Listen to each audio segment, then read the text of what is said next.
Hi friends, welcome back to my channel. Yesterday we have learned the first 6 stanzas of the poem To a Skylark by P.B.Shelley. And today we will learn the other stanzas of the poem. If you haven't watched the previous video, please watch it. I have given the link of the video in the description box below.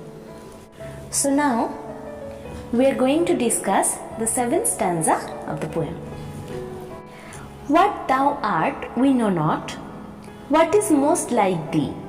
From rainbow clouds there flow not drops so bright to see, as from thy presence showers a rain of melody.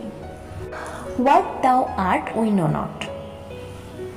The song of the bird is so exceedingly beautiful and mysterious that the poet is unable to find anything to compare to it. What is most like thee? After some of the previous similes, now the poet is so impressed with the mellifluous song of the skylark that he thinks that the only comparison with the skylark is the skylark itself.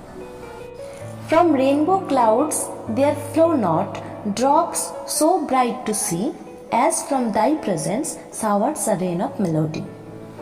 Here the poet passes from the visual to the auditory sense in his point of comparison. We see music, we hear colors. The fancy term for that is synesthesia. These last 3 lines of the stanza are like the first half of a non-simile or anti-metaphor. The poet here uses as like a simile, but he is not going to make a comparison. Rather, he speaks of the superiority of the skylark's song and also says that no earthly element can surpass it. Now we are going to the 8th stanza. Like a poet hidden in the light of thought, singing hymns unbidden till the world is wrought to sympathy with hopes and fears it heeded not. Like a poet hidden in the light of thought. Here is again another comparison or simile between a poet and the celestial bird skylark. The skylark, in its flood of harmony, is a poet who is like a silkworm, wrapped in a self-created cocoon of thoughts. Through this comparison, the poet is opening up a major theme here, the relationship between nature and art. Singing hymns unbidden till the world is wrought to sympathy with hopes and fears it heeded not. Here, Shelley refers to a poet who is not properly understood by the people on account of the lofty thoughts which his poetry embodies. But the poet goes on composing more and more poems until the people are awakened to the beauty of the thought contained therein.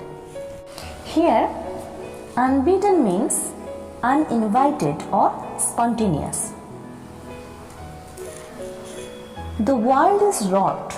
Here wrought means is impelled to sympathy with hopes and fears it heeded not. Heeded not means did not care at first. The skylark, like the poet, goes on singing and filling the air with the spell of the ethereal song until those who were unaware of its presence begin to realize it and can open their eyes to see the sublimity. The next stanza is, like a high-born maiden in a palace tower, soothing her love-laden soul in secret hour, with music sweet as love, which overflows her power. The skylark is here compared to a high-born maiden who sings unseen from the privacy of her bower, soothing her lovesick heart by pouring forth sweet music that overflows her hidden place. This is also a simile. The skylark pours its melody from the lofty height of the sky, but it is also unbeholden, like the princess in the tower. Here in this stanza, the poet blends art, feeling and nature. Here the 10th stanza is: like a glowworm golden in a deal of dew, scattering unbeholden its aerial hue among the flowers and grass which screen it from the view. Alliteration rules in this stanza, which features a flying insect, the glowworm. The skylark is again compared to that glowworm hidden among flowers and grass in a valley covered with dewdrops. Here we find that though the glowworm is invisible, it is scattering its beautiful golden hue. Likewise, skylark, being invisible, is singing its golden melody.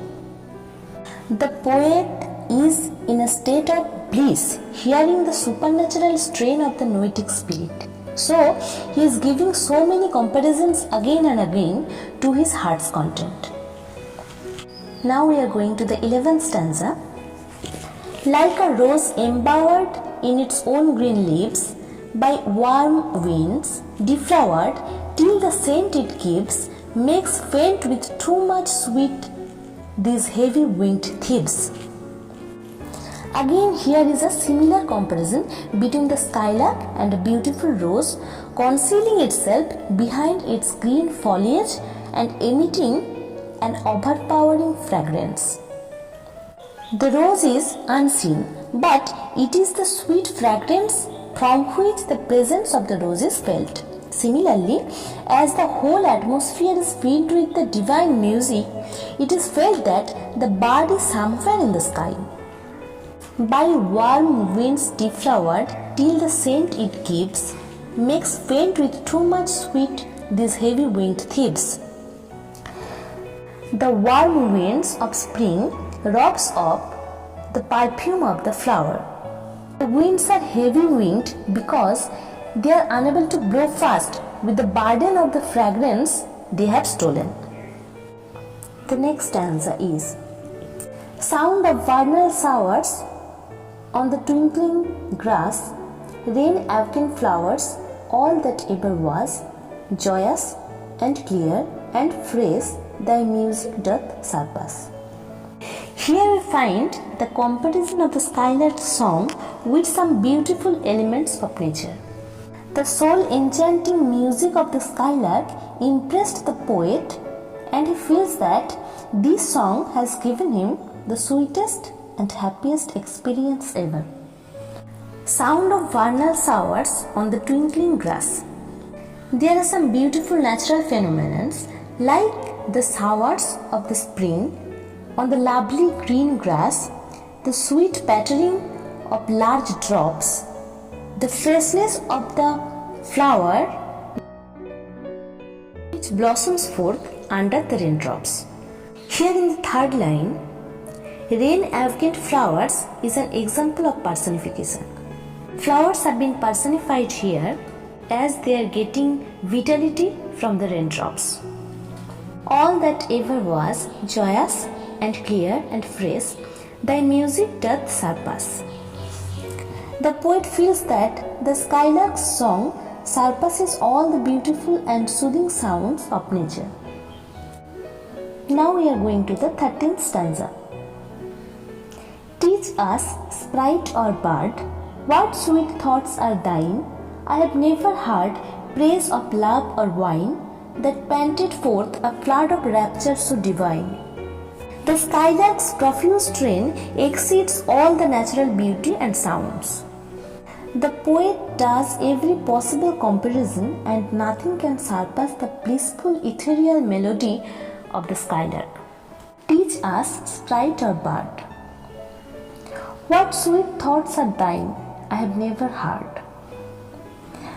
So, now the poet pleads to the bird to teach the bass of its song so that he can infuse it into him, create such unprecedented art through poetry. Praise of love or wine.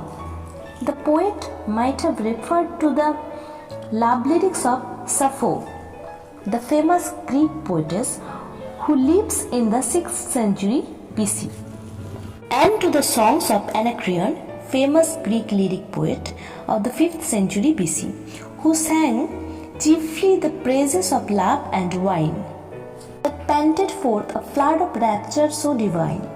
Panted forth here means uttered passionately.